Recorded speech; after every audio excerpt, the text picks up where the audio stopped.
Welcome to the Voices office. Here we are. I'm Jonathan, I'm from Voices. I'm the CTO there, and this is Torkel. He is from Intuitive Aerial, and he did a similar video with me last summer where I showed my thesis work. Yes, we did. This is where we are today. We have a nice 360 filming rig, which is filming now, so we're gonna watch it in 360 later, and hopefully you can watch it in 360 as well, sometime in the future. That's what we aim to do, right? Yeah. So we think like what you will be watching is probably on YouTube or something, and you're gonna watch the main camera, which is a 1080p stream with some decent audio. But there is also a 360 rig here. With 4 microphones. Yeah, so we have positional audio and everything. All of that is working in the Rift. We have during the last year we've developed software to basically build the world's best 360 video player. Exactly. With live streaming support. That's the key part here. We aim to build a live streaming system. We want to control big machines. We want to teleport you somewhere in real life, like being there. Yeah, being there, but being there now. Mm-hmm. And maybe I should say something that I'm still with Intuitive Aerial. Yeah, you probably should. We should say something about history, and it used to be Intuitive Aerial, now it's Voices, and I'm here, so that's probably confusing. And it feels important, at least to me, to say something about that. Yeah, tell us about what happened. When did we meet? It was just before Christmas. 1.5 years ago. 1.5 years ago. Just before. That's actually more like 2 years ago. Actually. Almost 2 years ago. Yeah. So it was before Christmas in 2012, and you were looking to do your thesis work. Yeah, I was doing a project at school where we were building software to control a small robot that was supposed to find virtual minds. Like a basic, like one of the basic pathfinding. Yeah. So it was positioning, and it was detecting small magnets and a little bit like that. And then you came to visit us at Intuitive Aerial. One of the guys in this group which did this project with me was working part-time at Intuitive Aerial at the time. So he took us there to visit, and there I were. It was the coolest company I ever saw. There was stuff everywhere, quadrocopters on all the covers, and so basically like this office, because here there's cameras everywhere. But better. There's supposed to be a soldering station, and it was a hardware lab for real. Yeah.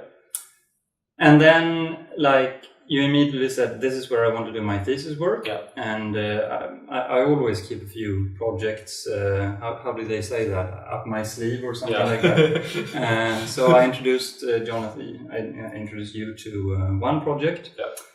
And then we were sitting in the conference room, and then I said, I have this crazy idea. And the crazy idea was I think we knew about the Rift. It had the Rift came the Kickstarter started 4 months before or something like that. Yeah. So I think the Kickstarter was it had just completed, or it was out there or something. But the development kits were still 6 months away. Yeah. The first ones. Yeah. So the idea was how cool wouldn't it be if you could be there up on the helicopter, you can control the quadcopter. Be the pilot of the quadcopter in the air. Yeah. In the Rift. So you have the whole world around you, and you see nothing but the world, more or less. You see everything. It's like being there. And that was basically the scope of your thesis project. Yeah. It was make that happen. And I started doing that for 6 months, and it turned out to be quite hard. Yeah. Because if you are going to put the system on the quadcopter, you can have... Now we got company.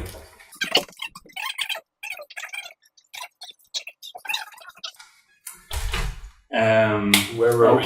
So that was one of my daughters who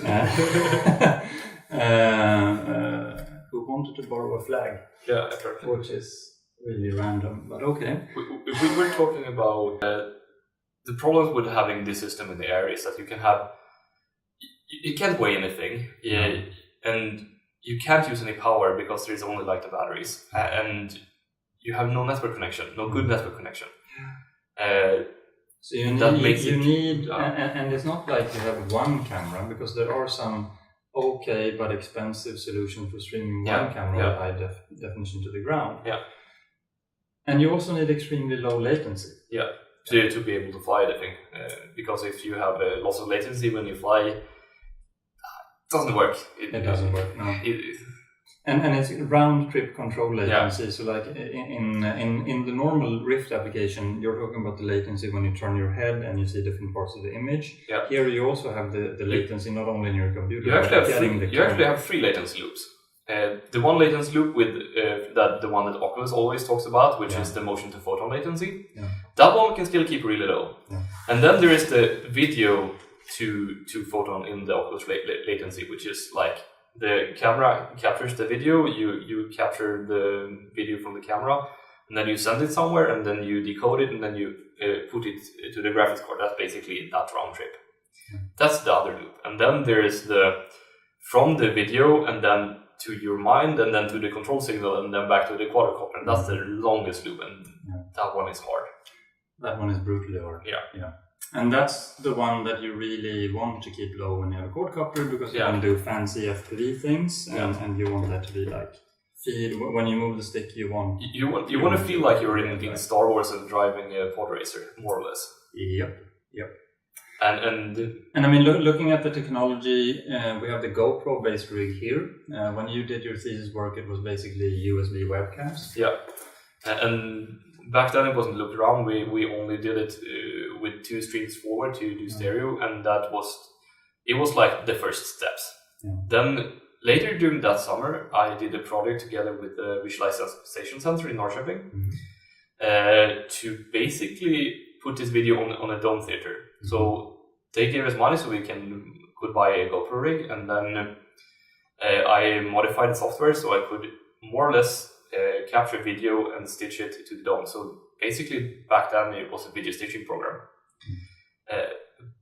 That, because we had the stitching already then for the dome, we could transfer that to the Rift really easily. Yeah. And then my thesis was basically over, and we had basically a 360 video system to the Rift. Exactly. With a live component and optimized for low latency. No, that wasn't live. It wasn't live back then.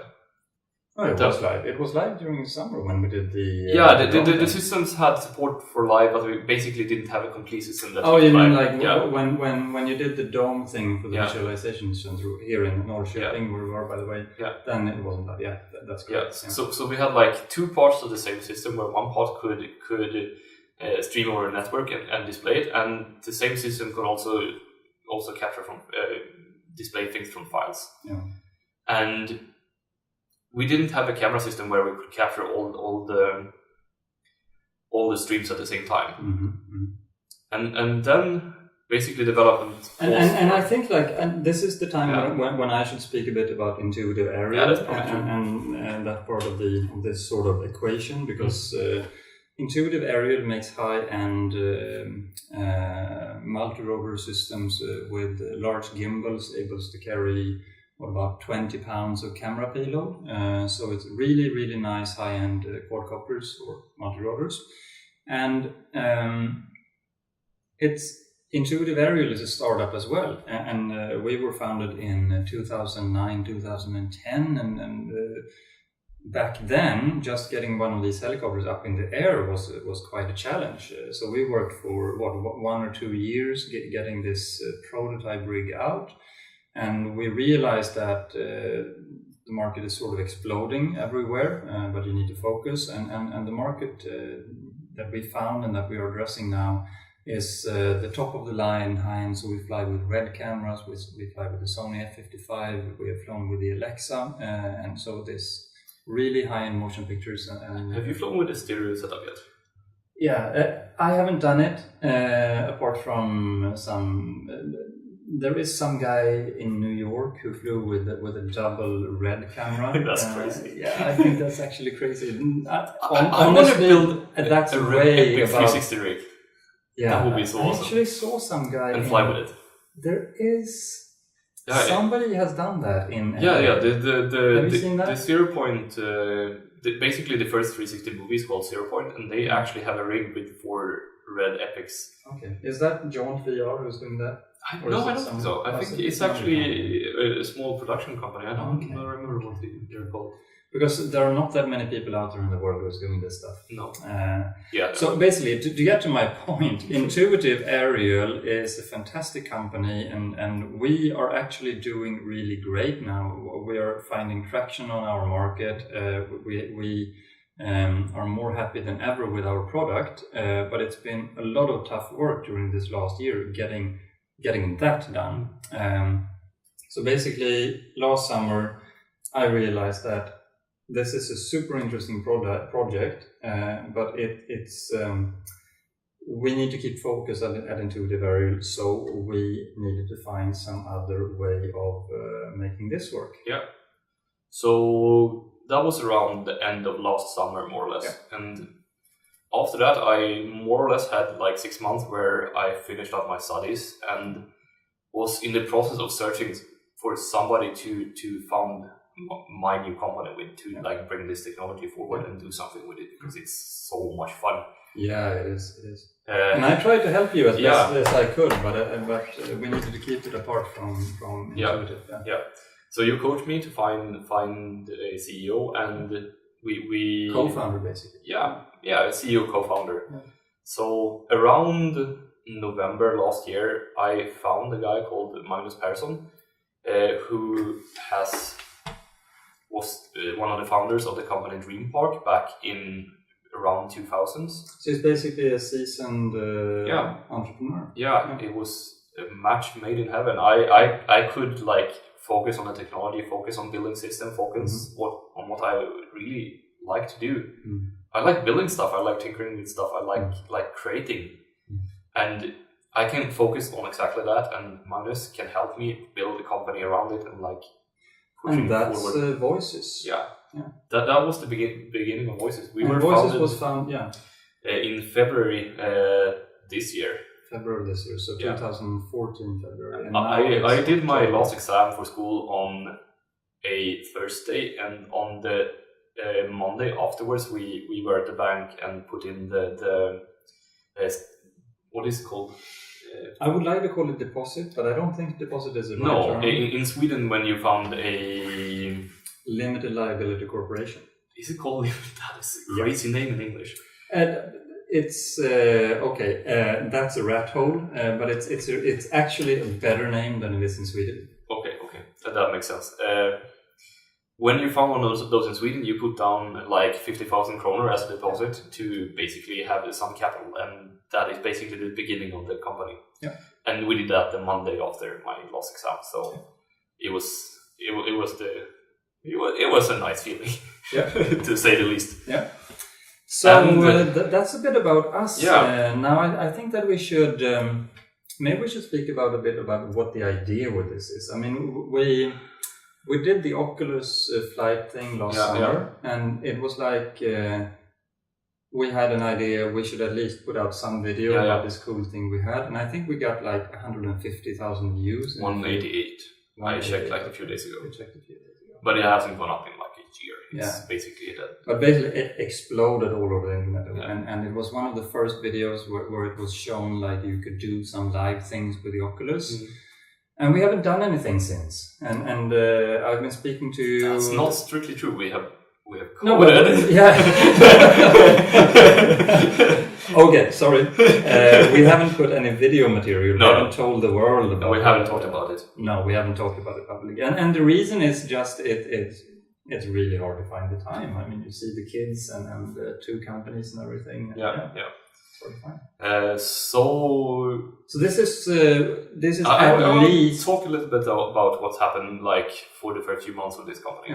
We were founded like back in February, and the first thing we did was realize that the code I wrote for my thesis basically sucked.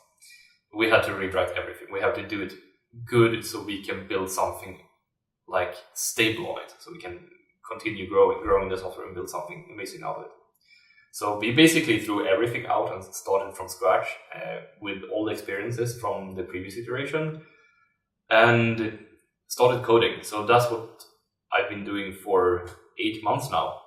And now we have a system where we can stream live from this camera. Yeah. We can stream live from this camera system.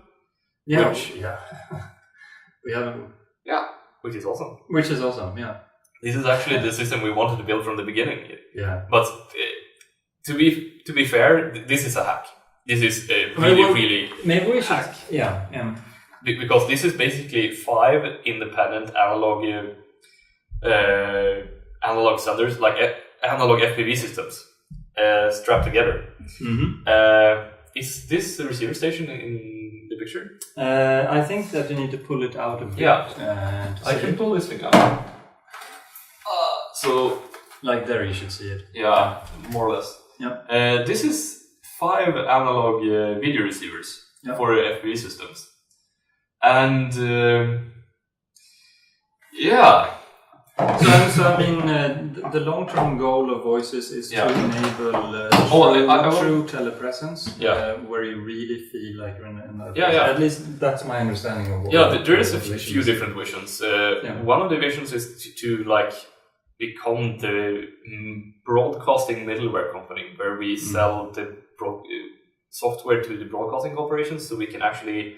But that's like send that's like business. So to speak, for more or less the same thing. Like you want to enable telepresence. Yeah, but we want to live send like 360 movies from video, from football games, from hockey games, from all kind of sports events. So you can have the feeling of being in the crowd, because that's a way greater experience than sitting like having this small window on like the ball.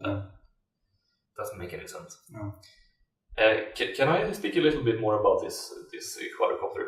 Sure, please do. I mean, technically, it's really fascinating. I just want to tie it together with the structure of the company. The reason this is using the analog systems is because when you want to fly a quadrocopter, you never want the system to go down. If you have like disruptions in the wireless signals, you want them to degrade gracefully.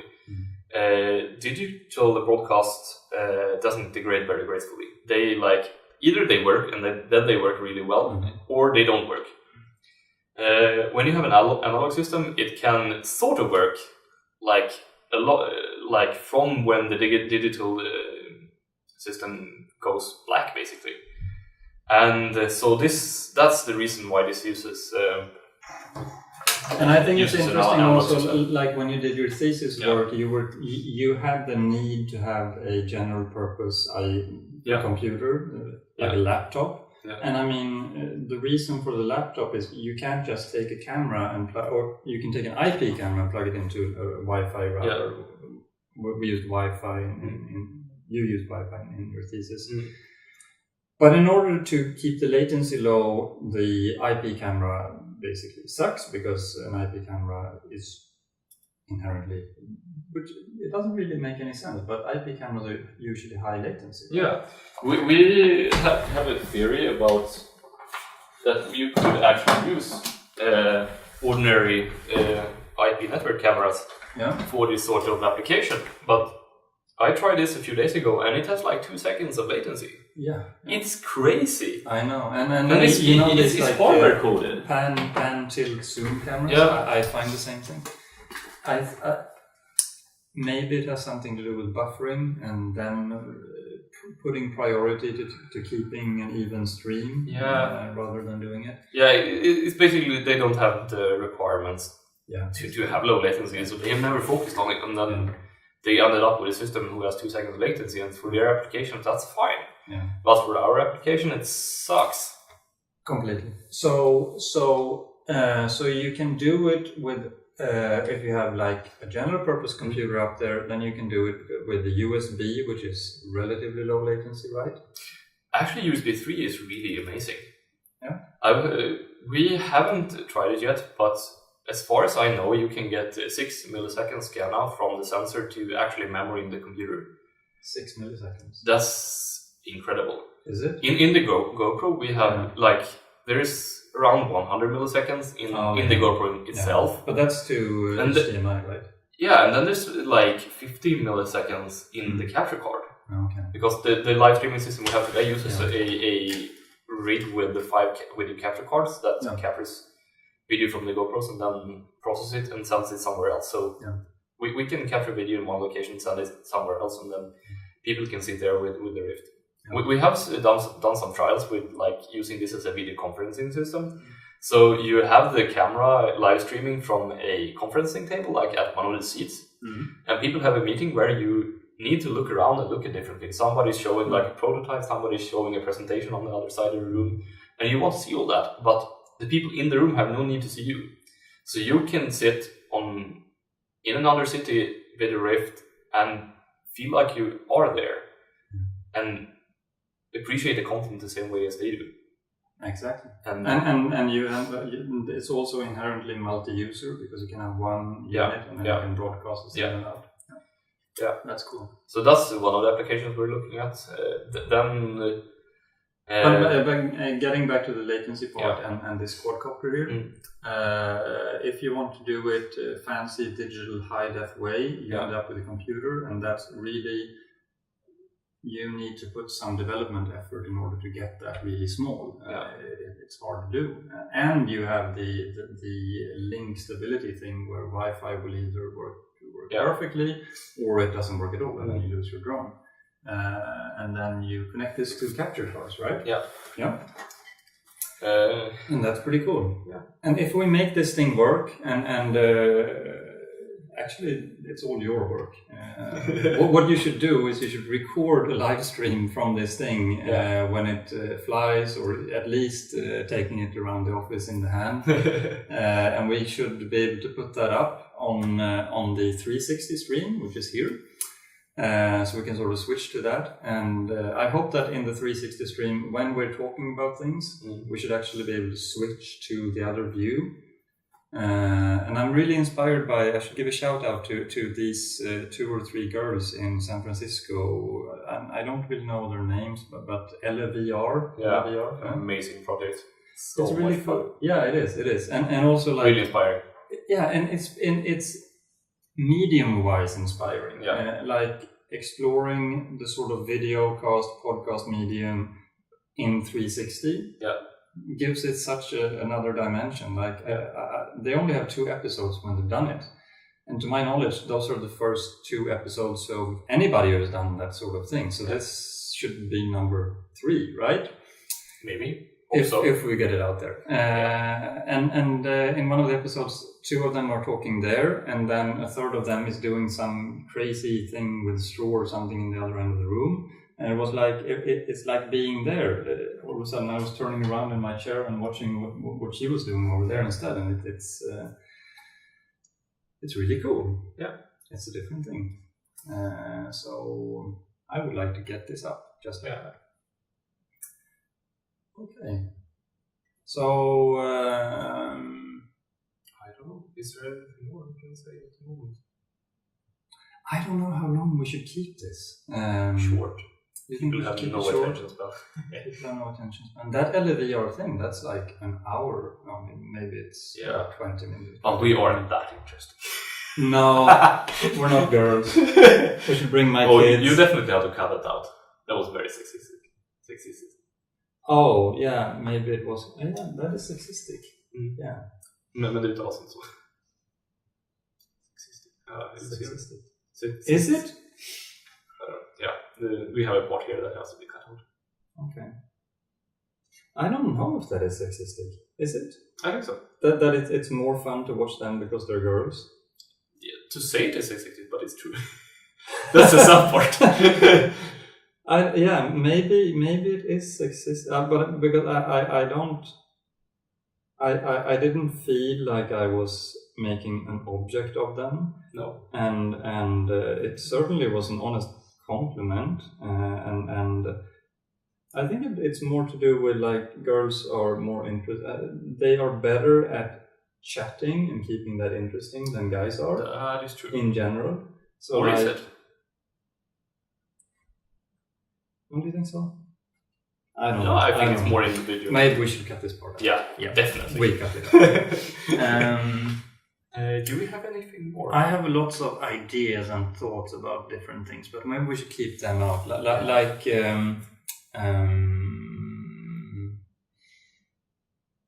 let's do it like this. So this is the first experiment, and if we get the time and we put the energy in to bring this out in 360, I would really appreciate feedback on this, and it would be excellent to get to know if this is something that people are watching and think is fun. Because we're here on a Saturday, my kids are running around here, I'm not at home doing the dishes or cleaning or whatever chores I need to do. And I'm not at home coding. No, he's not working on bringing more great stuff like this. Or building programming languages. That's also a lot of fun. Yeah, we could speak about that. So it takes some time doing these things, and please give us feedback. I'm into Twitter, so give me a shout out there, or send me as an email. I'm sure on whatever medium form this will be, there will be some sort of feedback. Hopefully. So give us a shout out. Tell us if you like this, and just as a sort of teaser for what I would like to speak about. I think that the medium of 360 as an entertainment medium is really interesting, and I think there is an issue around grabbing somebody's attention and how you present that. There is an issue around the visual sphere, and this is non-stereoscopic 3D. And there's also, do you need 360 or is 180 enough? Which I sort of lean to, and you used to. I think 270 is because you almost never look completely behind you. I was doing that in the VR thing. She was. Yeah, but then you're on a swivel chair, and then they draw your attention there. Yeah. But if you have something that's interesting in front of you, you maybe look 90 degrees to the left or 90 degrees to the right when you sit down. You very seldom swivel around. And if you have that, I mean, I think that we could spend a lot of time talking about this, because there are some really fascinating things, like you want to move the camera. And when you move the camera, do you want to rotate the camera or do you just want to move it? Another thing that's really interesting is what sort of physical environment are you when you take part of something like this? Do you have some sort of, how do you interact with this? We spoke over lunch now. Maybe you have like a Kinect sensor looking at where your hands are. Maybe you have, maybe your feet are strapped into something like a super advanced Stairmaster, so that you sort of walk around on a platform or something like that. I basically want to have an exoskeleton that's like extended in the air that can like constrain you in a virtual environment. Yeah, but see, I think we could speak for like 20 minutes just on that, and the different like pros and cons, and that would be super interesting. Maybe to do something. I think it was interesting. I would really like it. I would like to hear myself speak. That's strange. That is strange. Okay. So I think our camera just cut off, actually. Interesting. That's rather worrisome. Okay, so I think... At least we maybe have the 360. Yeah. But it's going to look really weird if we only show the 360 stream, because we had another camera for most of the because you always look there? Yeah, I always, more or less in the beginning, looked at the ordinary camera. Okay. So, but I think that like in the 360, I think it's going to be two different experiences. And going back to the LVR thing, I think that they are actually mostly looking at each other and only partly looking at the camera. Yeah. And like when two people are speaking, and okay, I'm going to pretend that you're one person and the 360 rig is another person. Yeah. If you are talking, it's okay for me that I don't have eye contact with you, because actually you're talking to each other, and I'm pretty used to sitting next to two people talking to each other, and I follow their conversation. But then there's still only like two valid things to look at: either the virtual person or the real person. But if I look at the third kind of virtual person that is here. That's a bit weird. That's gonna be. You're looking at like the camera in the TV set. So you guys in the 360 stream are gonna look at me and like, who is he looking at? And then you're gonna look over your shoulder, and that's gonna be interesting. Yeah, and that's to gonna see be the camera. weird. So basically, you are here during the production of a podcast. Maybe that's fun. Maybe that is fun. It's a meta thing. Yeah, it's very meta. This whole thing is extremely meta. Okay. Yay! I think we did it. Yeah, I think so too.